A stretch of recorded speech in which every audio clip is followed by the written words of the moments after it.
দেশি লেবল সবে তো কি মেখেছো এটা? কি মেখেছো? অ্যালোভেরা। অ্যালোভেরা। বাবা, অ্যালোভেরা জেল মাখলে কি হয়? সব ব্যথা কমে যায়। তাই? হ্যাঁ। আমার অ্যালোভেরাটা আজকে গেল। খেয়েছো, মুখটা তো ঠিক করে মোছানো হয়নি, তুমি অ্যালোভেরা নিয়ে বসে পড়েছো।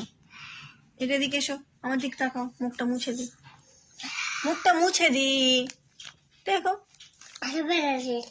অ্যালোভেরা জেলটা বন্ধ করে রাখো, নষ্ট হয়ে যাচ্ছে। আমি মাখবো কি তাহলে? ইস, পায়ে অ্যালোভেরা জেল মাখছি বসে বসে। না, আমাকে দিতে হবে না, তুমি মাখো। আমাকে দিতে হবে না, দাও তো। আমার সব নষ্ট করে দিচ্ছে, এক এক করে সব নষ্ট করে দিচ্ছে আমার। আমি আবার কান্না করবো।